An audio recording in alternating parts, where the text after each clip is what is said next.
Au nom du Père et du Fils et du Saint-Esprit, ainsi soit-il. Notre Père qui êtes aux cieux, que votre nom soit sanctifié, que votre règne arrive, que votre volonté soit faite sur la terre comme au ciel. Donnez-nous aujourd'hui notre pain de chaque jour. Pardonnez-nous nos offenses, comme nous pardonnons à ceux qui nous ont offensés. Et ne nous laissez pas succomber à la tentation, mais délivrez-nous du mal, ainsi soit-il.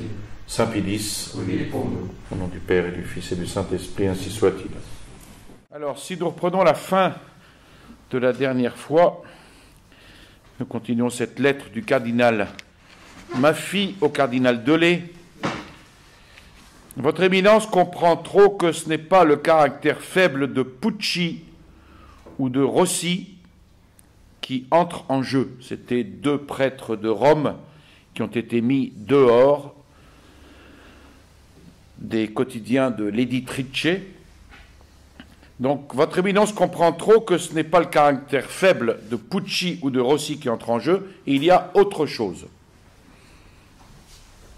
Puis, nous nous plaindrons des erreurs dans lesquelles tombent tous ces séculiers, les prêtres séculiers, qui n'eurent peut-être pas le catéchisme du curé et qui écrivent avec de bonnes intentions, mais sans une assistance, sans cette assistance qu'ils s'étaient pourtant procurée. Quelqu'un a dit, et c'était un prélat authentique de Rome, qu'on voulait qu'ils se trompent pour pouvoir les frapper à coups de bâton. La phrase est cruelle et je n'y souscris pas, mais est-elle entièrement fausse? Et il continue, combien il eût été préférable qu'au lieu de négliger cette force dont le gouvernement se préoccupe et que craignent les méchants, nous l'ayons recueilli dans nos mains et discipliné. Ainsi, la force et l'évidence ont soutenu le trust et nous nous sommes mis à l'écart.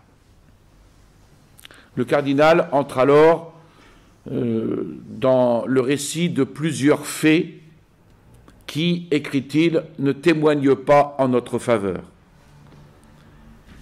Contre le trust, poursuit-il, que n'a-t-on pas dit? L'Ariscossa l'a appelé indécent. Les autres le considéraient comme une affaire et rien de plus. Voyez la contradiction.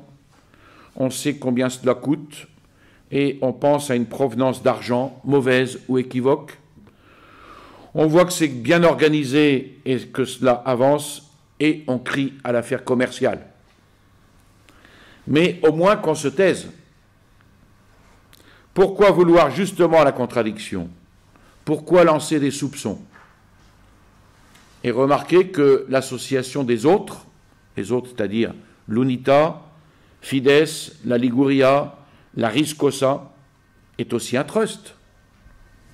Ne sont-ils pas un trust, mal organisé financièrement et techniquement, mais tenace dans son encensement mutuel et dans la guerre unanime contre les autres? Donc c'est une attaque ici en règle de l'Unità et de la Riscossa, etc. Ce n'est pas le trust en tant que tel qui offense. Il y a un trust à droite aussi bien qu'à gauche, qui recopie les articles, qui est solidaire dans la bataille, mais le trust de droite se sent trop inférieur à l'autre quant à l'organisation, quant à la puissance, quant à l'efficacité, et il ronge son frein. Voilà l'accusation du cardinal Maffy. Et ne pouvant rien faire d'autre, il voudrait la suppression du rival trop supérieur. Toute la question est là, dit-il. En dehors des taquineries aux frères, le trust de droite ne saurait rien faire d'autre. Et si le trust de gauche vit, il ne reste à l'autre qu'à mourir. Voilà leur tactique. Le cardinal Maffy veut défendre le trust car, dit-il, c'est lui qui en partie l'a inspiré. C'était en 1902 à Ravenne avec le comte Grossoli. Il parlait plusieurs fois de la presse et du besoin d'unir les journaux. Et alors, il proposa un trust de 8 ou 10 quotidiens en Italie, distribués de façon rationnelle dans les grands centres, et la plupart, la plus grande partie, aurait dû être ce qu'on a appelé de pénétration et de substitution seulement aux mauvais journaux. D'autres, cependant, auraient dû être avancés et parfaitement véridiques, de véritables fers de lance du Saint-Siège. Ces derniers auraient donné le véritable ton. Les premiers n'auraient jamais parlé contre. Ils auraient cependant donné seulement ce que leurs lecteurs auraient été capables de recevoir et de digérer. Voilà la tactique du cardinal Maffy. Au quotidien, il voulut ajouter une revue mensuelle de culture générale, une revue de mode.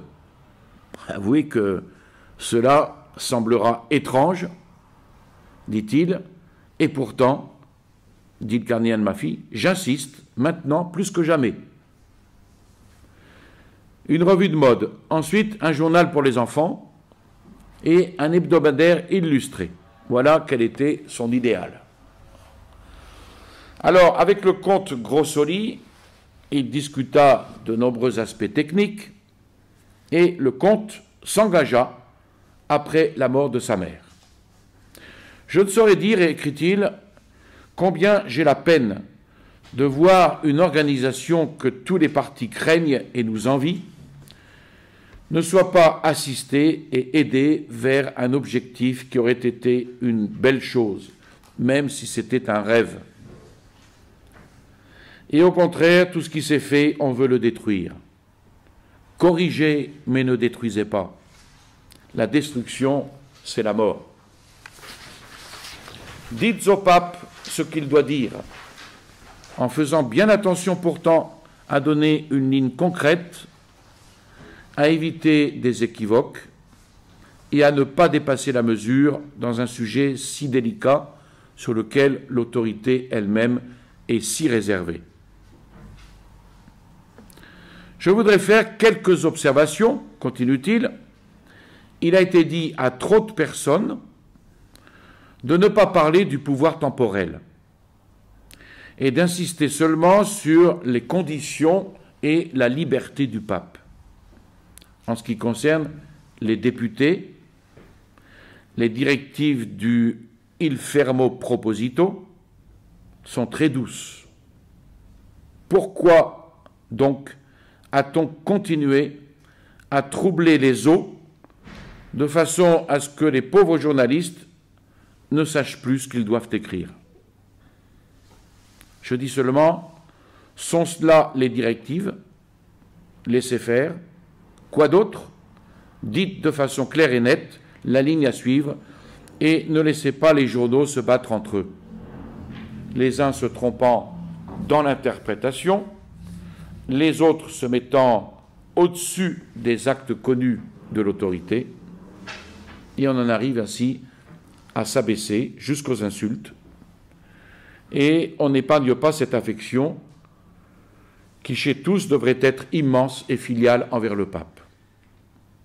Mais comment agir?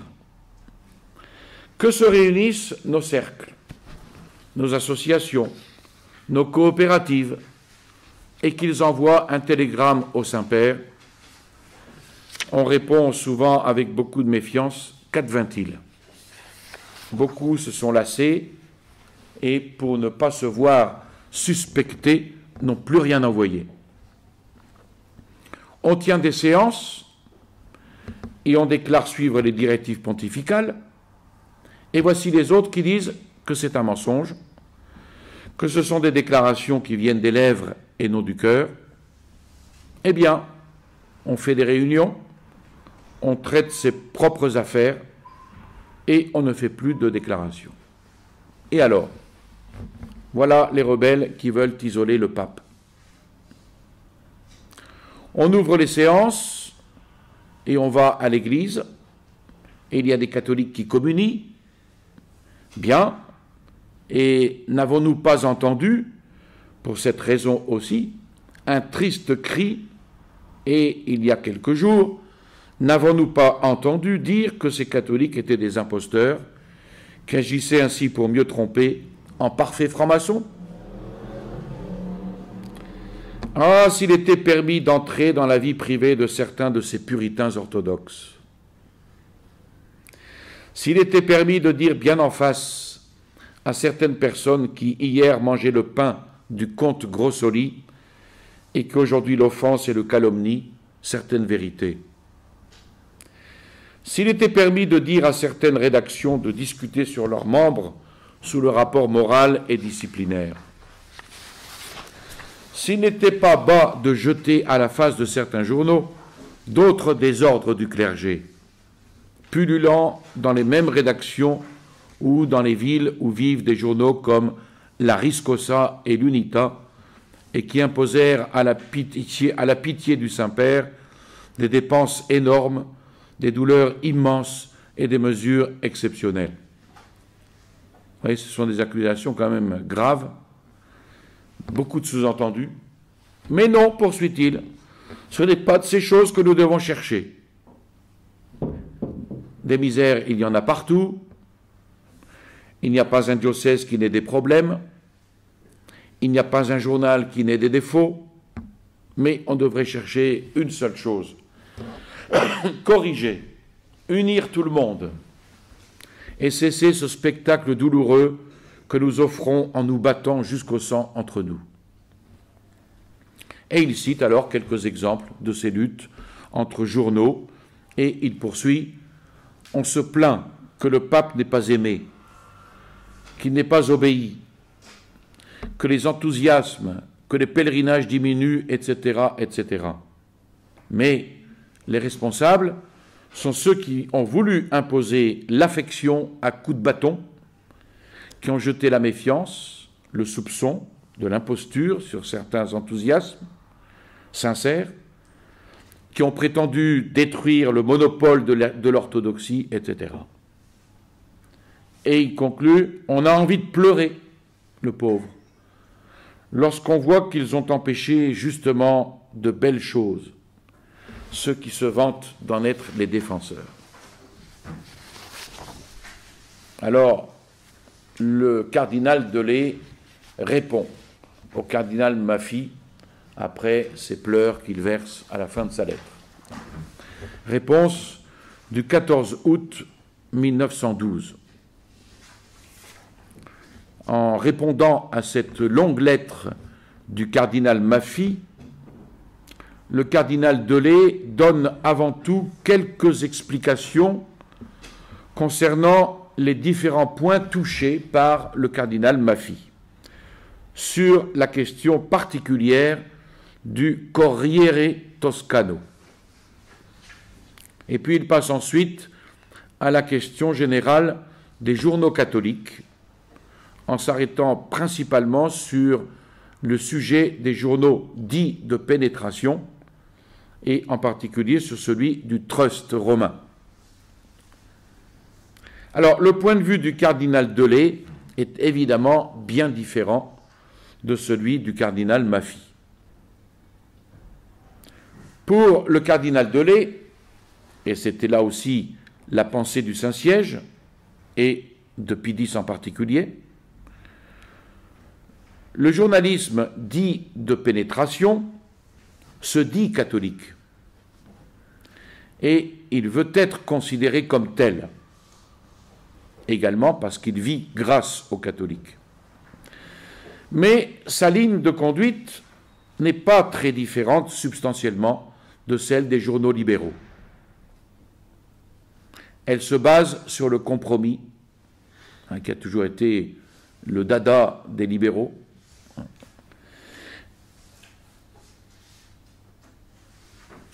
et elle cause donc beaucoup de dommages, surtout dans les rangs du clergé, où malheureusement il est très répandu. On le voit aujourd'hui dans l'attitude des évêques de France par rapport à la messe, ces compromis, ces silences, ces va-et-vient, sans beaucoup de virilité. La tentative, si soutenue par le cardinal Maffy, la tentative d'amener ces journaux à une ligne de conduite entièrement et étroitement catholique s'est montrée, selon le cardinal Delay, irréalisable. Évidemment, à partir du moment où on a un esprit libéral, un esprit de compromis, il est évident que ce genre de choses est irréalisable. Et nous trouvons une confirmation de cette impossibilité, qui est un point capital de la question, dans la lettre que nous verrons ensuite du cardinal secrétaire d'État, qui est très intéressante, et dans une lettre de Pie X que nous verrons encore après, où il déclare ouvertement à propos du Corriere d'Italia, le principal journal du Trust, qu'il avait fait souvent des observations sans pour autant être jamais écouté. Alors, dans sa lettre, le cardinal Delay explique d'abord que si Pie X et le cardinal Meri-del-Val, secrétaire d'État, n'ont pas parlé au cardinal Maffei de l'incident du Corriere Toscano, ce fut peut-être parce qu'ils ne voulurent pas donner de l'importance à une affaire peu grave dans le fond, ou parce qu'ils ne voulurent pas s'immiscer dans une chose qui lui était confiée à lui, cardinal Delay. Il est certain que Pie X et Meri-del-Val étaient au courant. Il est aussi certain que lors de l'audience que le cardinal Delay eut de Pie X, peu après avoir parlé avec le cardinal Maffei, il lui communiqua la raison pour laquelle Monseigneur Calandra s'était occupé de l'affaire. Et il en comprit le bien fondé. Éliminer un journal, même en le remplaçant par un autre indifférent, est toujours un avantage et un bien. Le cardinal Delay écrit « Veux-je dire par là que les journaux de l'Editrice Romana sont bons, catholiques et à soutenir? Certainement pas. Mais lorsqu'il s'agit de substituer à un journal très mauvais un moins mauvais, cela est toujours à faire. » Et il cite un exemple. Dans un lieu, il y a deux hommes. L'un blasphémateur, violent, ennemi de Dieu, tueur d'âmes. On pourrait mettre des noms actuels. Un autre qui n'est pas hostile et qui fait parfois du bien, mais qui ne va jamais, ou presque jamais, à l'église. Et qui parfois aussi cause du scandale, et qui en fait est surtout sans souci et indifférent. Certes, ce dernier ne peut pas se dire un bon chrétien, un bon catholique. Il ne peut donc pas être ni loué, ni favorisé. Il n'est pas non plus à proposer comme un modèle de vie chrétienne. Ce serait là déboussoler les fidèles. Je ne comprendrais pas.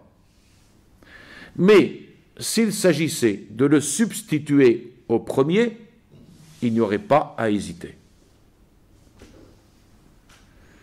Et si le premier pouvait voir sa mentalité s'aligner sur celle du second, on pourrait dire qu'il est sur le chemin de la conversion, donc c'est un bien.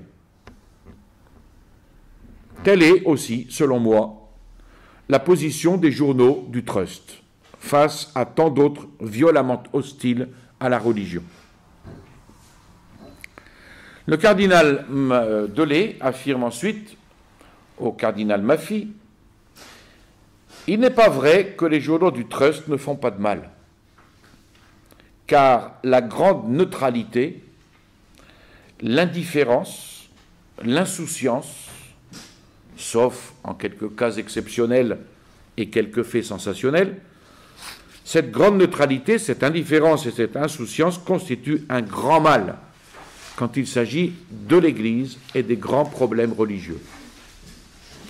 Ce sont des journaux typiquement mondains, sauf les exceptions indiquées.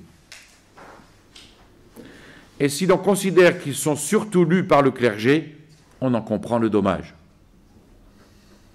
puisque ce clergé risque de devenir un clergé mondain. Mais ils font souvent, assez souvent même, un mal positif. Le cardinal Delay cite alors le Il Corriere, dont le mentor est Monseigneur Boncompagni, qui organise juste pour le 15 août une grande course avec attribution d'une coupe pour prix. Pas mal pour le 15 août. Si nous soutenons ce genre de journaux avec le même raisonnement, avec les mêmes arguments, demain, on soutiendra et on voudra soutenir l'école neutre, et peu à peu, Dieu sera chassé de la société. En conclusion, le cardinal Maffei, en tentant de substituer au Corriere Toscano actuel un Corriere Toscano de l'Editrice Romana, agissait bien comme celui qui cherche à substituer à un plus grand mal un moindre mal. Mais il est vrai pourtant que le moindre mal est toujours en soi un mal et qu'il ne faut pas s'y arrêter. Et le cardinal Delay de poursuivre, même les journaux de l'autre tendance ont leurs défauts. Ils sont pauvres en information. Ils attaquent parfois les personnes. Ils se vantent d'être les paladins de la foi. Et naturellement, à cause de cela, ils suscitent la haine et l'envie de beaucoup. Mais ils ont cependant le grand mérite de soutenir des principes saints, tandis que de toutes parts on se tait. Et c'est ce qui les rend chers au pape. Le cardinal Delay poursuit sa lettre. Ces choses sont intéressantes sur les principes. Votre Éminence déduit d'un ensemble de circonstances que la dénonciation des négociations avec Il Corriere Toscano est venue de l'un de ses journaux, l'Unità, et elle en accroît les accusations. Mais les causes, basées sur des présomptions, ont toujours une issue incertaine. Cette nouvelle est parvenue d'une autre ville que Florence et par une autre personne que Cavaglianti. Cette justice doit être rendue. Du reste, Dieu veuille que l'on puisse avoir une presse catholique puissante, digne de ce nom. Ce vœu est également fait par ceux qui ne jouissent pas de la confiance de votre Éminence. Exemple, Cavaglianti, qui était disposé à se retirer et avait aussi proposé de laisser le nom de l'Unità pour que cela donne lieu à un grand journal catholique qui puisse être bien vu et accepté et n'ait pas besoin de se faire un nom. Le projet de Monseigneur Rossi était bien vu du Saint-Père, mais en partie à cause de son évêque qui s'y opposait, et en partie à cause de ce qu'on avait d'autres desseins sur lui, il échoua. Et d'autre part, Pie X, conscient des centaines de milliers de lires gaspillées si inutilement sous le défunt pontife, a établi un programme de défense. On ne peut pas vraiment lui donner tort.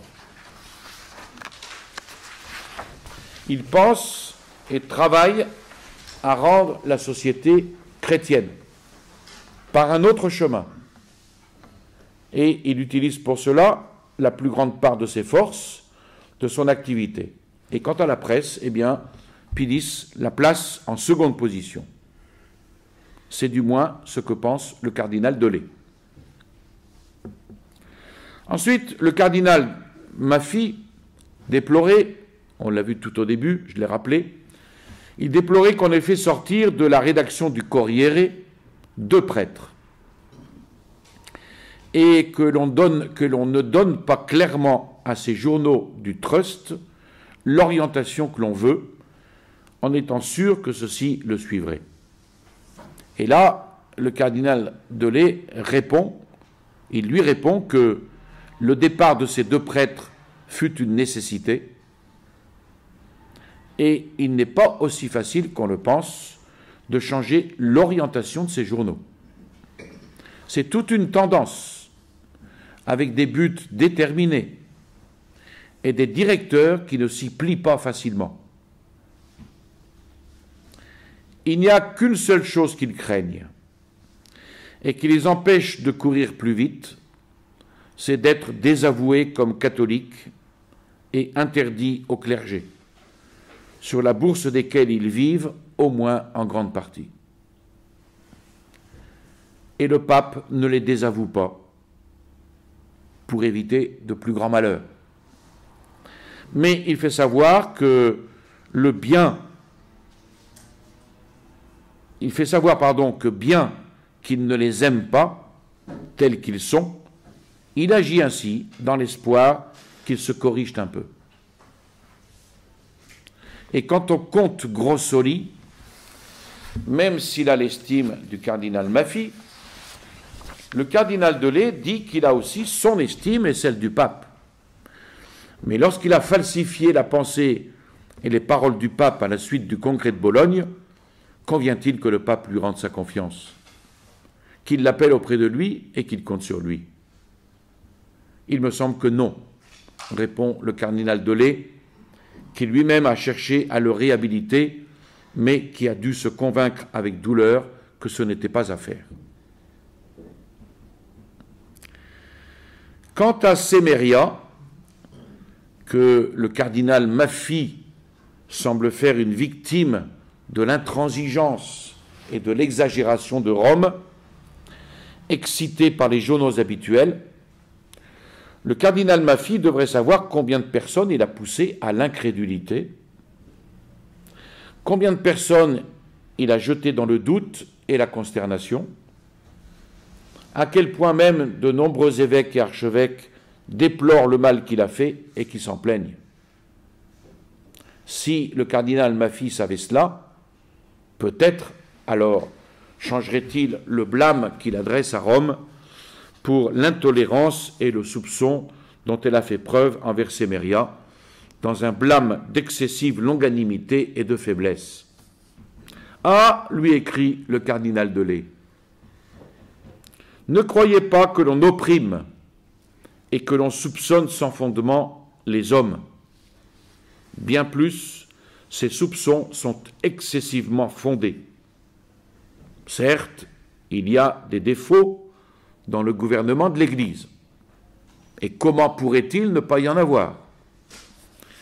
Y a-t-il jamais eu au monde, et cela est possible, même avec le plus saint, le plus habile et le plus sage souverain, un gouvernement sans quelque erreur, sans quelque acte discutable?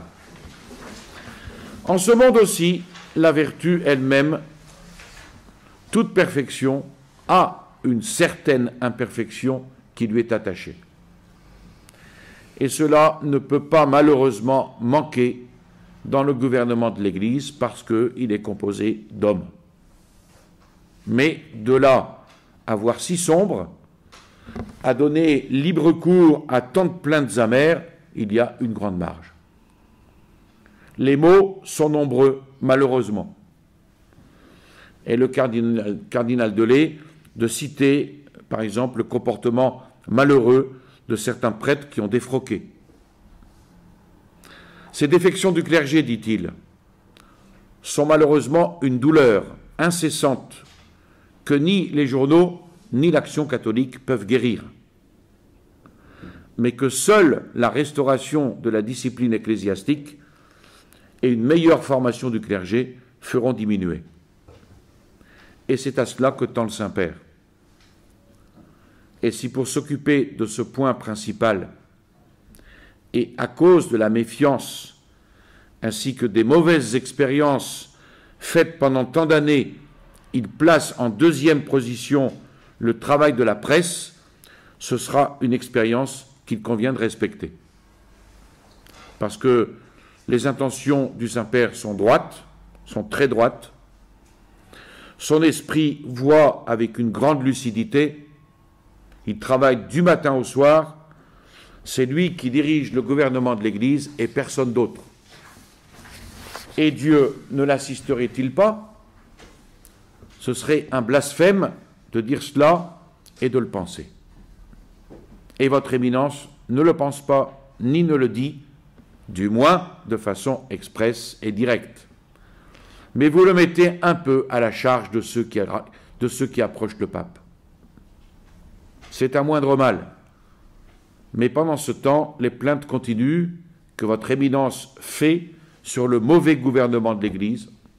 Malheureusement, elles sont connues et ne vous font aucun bien, pas plus qu'à l'Église. Et le cardinal Delay ensuite rappelle au cardinal Maffy: ici, on ne prête pas foi inconditionnelle au recours. On ne juge pas non plus sans avoir entendu la partie adverse. Et il lui dit cela parce que le cardinal Maffy, dans sa lettre, commençait en disant: il y a des questions qui nous oppriment dans la vie pastorale. Et se plaignant des recours, il notait: on jette là une insinuation et en ne levant pas l'équivoque, on tue. Les recours, lui répond le cardinal Delay, tant que le monde sera monde, existeront toujours. Il y en aura de justes et d'injustes, d'exagérés et de déficients. On en fera pour des fins bonnes et des fins mauvaises. Mais, Éminence, ne dites pas que seulement avec un recours, on puisse tuer une personne, un évêque, un cardinal. Ce serait trop. On communique pour la règle, pour donner son avis, pour avertir, afin que la personne en question puisse se garder, se justifier, se mettre en règle. Voilà tout. Il est donc concret, il est donc correct de le lui communiquer. Et le cardinal Delay conclut: je me garderai bien de communiquer votre lettre au Saint-Père, parce qu'il en serait affligé à cause de nombreux passages, et je ne veux pas accroître son chagrin, d'autant plus qu'il lui viendrait de votre éminence. J'apprécie votre désir du bien. J'apprécie votre vœu de voir naître une presse meilleure. Je ne m'étonne pas de certaines conclusions auxquelles je ne souscris pas, les sachant faites avec droiture, bien qu'à mon avis, elles ne soient pas exactes, comme c'est bien dit. Comme cela arrive, malheureusement, dans toutes les causes basées sur des présomptions, ou lorsqu'on les recueille, pour ainsi dire, dans un réquisitoire contre un accusé, sans en atténuer tous les plus petits faits. Ensuite, une lettre du cardinal Méry Delval, qui est très intéressante, secrétaire d'État, une lettre qu'il écrit au cardinal Maffy, du 13 août 1912. Le ton du cardinal Méry Delval est un ton autre que celui du cardinal Delay. C'est un ton très directif. Le cardinal Maffy, donc après avoir expédié au cardinal Delay la longue lettre du 31 juillet, écrivit une autre lettre le 5 août au cardinal Méry Delval. Les questions soulevées dans cette lettre par Maffy sont celles d'abord des élections politiques et ensuite du journalisme catholique. Le point de vue du cardinal Méry Delval concernant les journaux dits de pénétration est identique à celui du cardinal Delay. Il faut noter en particulier tout ce qu'il dit au sujet de la tentative, appuyée par le cardinal Maffy, d'approcher ces journaux afin de les transformer comme on le voulait. Dieu veuille, dit le cardinal Méry Delval, que soit vrai ce que me dit votre éminence, c'est-à-dire qu'il serait prêt à obéir. J'ai dû malheureusement constater moi-même plus d'une fois le contraire. Et le cardinal Méry Delval commence dans sa réponse par vous déclarer que je ne partage pas tous vos jugements et toutes vos appréciations. Quant à la question électorale, la ligne de conduite déterminée par l'encyclique de Pie X, Il fermo proposito, est réellement très claire et inclut tout. Par conséquent, qu'on ne demande rien d'autre au Saint-Siège. Il est désormais très clair que le Saint-Père ne veut en aucune manière la formation d'un parti politique catholique en Italie. Et les candidatures de catholiques en tant que telles restent donc totalement exclues. Alors il faut bien comprendre ici que le cardinal Meridelval n'exclut pas à un catholique de faire de la politique. Mais il faut tenir compte du système parlementaire.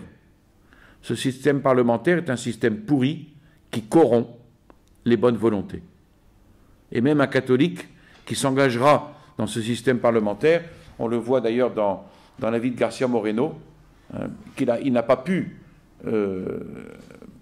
présider comme il voulait lors de sa première présidence à cause du système parlementaire.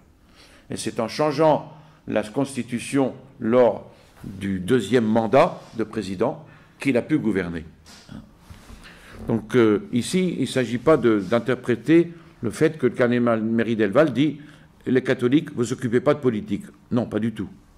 Mais il parle de parti catholique dans le système parlementaire.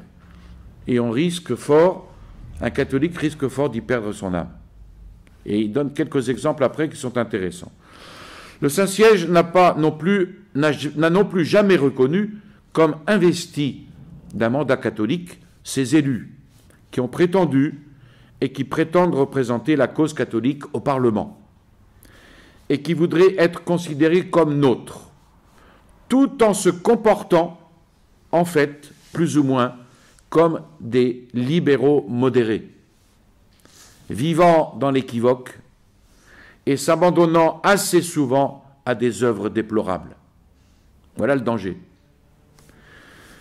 On a pu relever cela dans diverses circonstances, parmi lesquelles le silence honteux de ces messieurs catholiques au Parlement, après le célèbre discours de Nathan. Discours qui offensa de façon atroce la conscience catholique, provoquant des manifestations solennelles de protestation dans le monde entier, même chez les Juifs, à Londres et à Berlin, tandis que parmi les parlementaires italiens catholiques, seul Pelloux eut le courage d'élever la voix. Tout ceci a malheureusement confirmé le bien fondé des directives pontificales et la nécessité de les garder très fidèlement. Et a confirmé aussi que, en considérant principalement la position particulière et anormale faite au pape en Italie face au monde catholique entier, il n'apparaît pas d'autre voie que celle tracée par les dispositions pontificales actuelles. Premier point.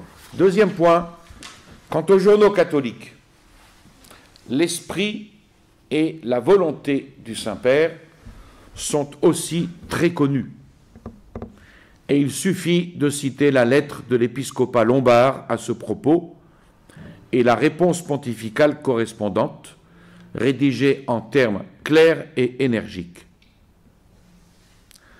Sans entrer dans les détails, il se limite seulement à observer qu'il ne faut pas s'étonner que les conditions des quelques journaux strictement papaux ne soient pas du tout florissantes. Si ceux-là même qui devraient les aider, moralement et financièrement, sont les premiers à les contrarier en public et en privé, et, ce qui est triste à dire, parmi eux, on compte malheureusement quelques dignitaires ecclésiastiques. Enfin, en ce qui concerne les journaux du Trust, Dieu veuille, on l'avait vu tout au début, Dieu veuille que ce soit vrai ce que dit le cardinal Maffy, c'est-à-dire qu'il serait prêt à obéir. J'ai dû malheureusement constater moi-même plus d'une fois le contraire. Trop de ces journaux sont désormais liés par des engagements et des influences pour qu'il leur soit permis de changer d'orientation. Pour les rendre vraiment catholiques, il faudrait non pas de simples modifications, mais des transformations substantielles, tout en conservant les qualités techniques.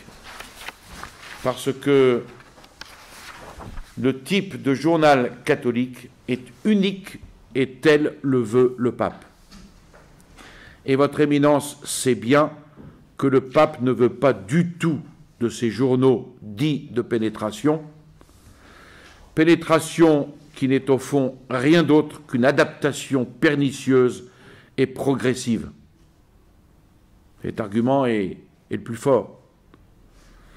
Ainsi que m'écrivait récemment un excellent évêque français sur le libéralisme dans notre camp, parce que la question elle est là, c'est parfait d'acclamer le Saint-Père. Il serait bien plus parfait de lui obéir, au moins à peu près. Cet évêque étant Monseigneur Gilbert, évêque d'Arsinoé. Je vous salue Marie, pleine de grâce, le Seigneur est avec vous. Vous êtes bénie entre toutes les femmes, et Jésus, le fruit de vos entrailles, est béni. Sainte Marie, Mère de Dieu, priez pour nous pauvres pécheurs, maintenant et à l'heure de notre mort, ainsi soit-il. Au nom du Père et du Fils et du Saint-Esprit, ainsi soit-il.